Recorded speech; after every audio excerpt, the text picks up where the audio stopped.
নমস্কাৰ বন্ধু বান্ধৱীসকল, পাঞ্জাৱ নেশ্যনেল বেংকৰ ফালৰ পৰা কিছুমান পোষ্ট মুকলি কৰি দিয়া হৈছে, য'ত আপোনালোকৰ নিজৰ জিলাতে আপোনালোকৰ এপইণ্টমেণ্ট হ'ব পাৰে। চ' বলক এই নটিফিকেশ্যনটোত কি আছে চাই লওঁ।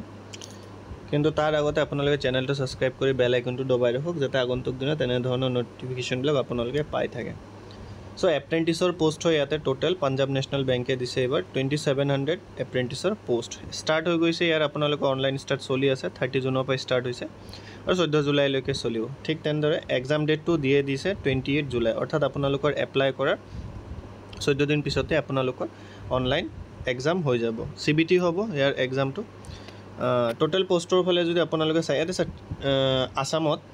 আসামত দেখা পাইছে আপোনালোকে সাব টোটেল 27টা পোষ্ট ইয়াতে দিয়া হৈছে, য'ত ডিব্ৰুগড়ত 5টা, গুৱাহাটীত 9টা, যোৰহাটত 4টা, নগাঁৱত 5টা আৰু শিলচৰত 4টা পোষ্ট তেনেকৈ ভগাই দিয়া হৈছে। চ' আপোনালোকে যে এপ্লাই কৰে আপোনালোকৰ নিজৰ জিলাতো ইয়াৰ এপইণ্টমেণ্ট পাব পাৰে। এজৰ ফালে যদি চাই আপোনালোকৰ মিনিমাম ইয়াৰ্ছ 20 আৰু মেক্সিমাম 28 ইয়াৰ্ছ হ'ব লাগিব ইয়াতে এপ্লাই কৰিব হ'লে। আৰু এজ ৰিলেক্সেশ্যন দি দিয়া হৈছে, ST SC হ'লে 5 ইয়াৰ্ছ, OBC হ'লে 3 ইয়াৰ্ছ আৰু আপোনালোকৰ PWD কেণ্ডিডেট হ'লে 10 ইয়াৰ্ছ দিয়া হৈছে, যোনটো আমি সকলো ধৰণৰ এক্সামতে দেখিবলৈ পাইছোঁ। ভিডিঅ'টোৰ আগবঢ়াৰ আগত ভিডিঅ'টো লাইক কৰি দিব। এডুকেশ্যনেল কোৱালিফিকেশ্যন চাওক, আপোনালোকে যিকোনো গ্ৰেজুৱেট হ'লে আপোনালোকে ইয়াতে এপ্লাই কৰিব পাৰিব। ঠিক আছে, চাওক ইয়াতে আছে graduate in any discipline from a institute, college, university recognize approve by government bodies.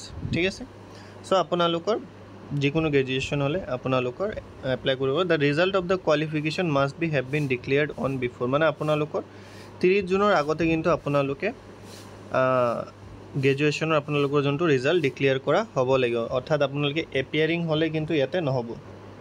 এপ্ৰেণ্টিছৰ যোনটো জব হয় চাওক আপোনালোকৰ ডিউৰিং 1 ইয়াৰৰ হয় কিন্তু, চ' সেইটো কথা আপোনালোকে ইয়াতে আপোনালোকৰ মাইণ্ডত ৰাখিব। 1 ইয়াৰত জব হয় এপ্ৰেণ্টিছৰ, পাৰ্মানেণ্ট তেনেকুৱা নহয়, তেওঁলোকৰ ইচ্ছা কৰিলে আপোনালোকক এক্সটেণ্ড কৰিব পাৰে বা নকৰিবও পাৰে। টোটেল ডিউৰেশ্যন অফ ট্ৰেইনিং চাওক 1 year from the date of contract.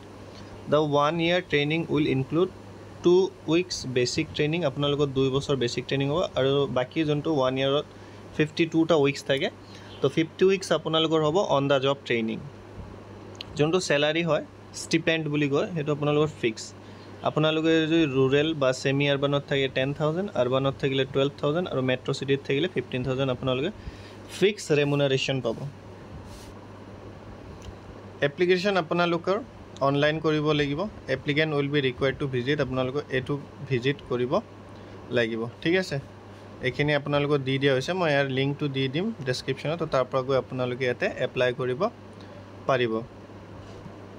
Application ফিছৰ ফালে যদি চাই, আপোনালোকে PWD কেণ্ডিডেট হ'লে 472, ফিমেল বা ST SC হ'লে 702 708 টকা আৰু জেনেৰেল বা OBC হ'লে আপোনালোকে 944 ৰুপিজ ইয়াতে ভৰিব লাগিব। বাকী আপোনালোকৰ এক্সাম পেটাৰ্ণটো চাই লওক কেনেকুৱা দি দিয়া হৈছে। আপোনালোকৰ জেনেৰেল বা ফাইনেন্সিয়েল এৱাৰনেছত 25 মাৰ্কছ, 25টা কুৱেশ্যনে থাকিব। চব কেইটাতে আপোনালোকৰ ইংলিছ হওক, মেথছ হওক, ৰিজনিং হওক, গোটেইকেইটাত 25টাকে কুৱেশ্যন আৰু 25কে মাৰ্কছ দি দিয়া হৈছে। চ' টোটেল আপোনালোকৰ 100 মাৰ্কছৰ এক্সাম হ'ব, 100টা কুৱেশ্যনে দিয়া হ'ব।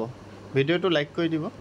আৰু আপোনালোকে চাওক ৰিটেন টেষ্টত কোৱালিফাই কৰাৰ পিছত আপোনালোকৰ এটা লোকেল লেংগুৱেজ টেষ্ট হ'ব। ঠিক আছে, তাতে যদি আপোনালোকে কোৱালিফাই কৰে তেতিয়াহ'লে আপোনালোকৰ মেডিকেল এক্সামিনেশ্যন হ'ব, দেন আপোনালোকে ইয়াতে চিলেকশ্যন পাব।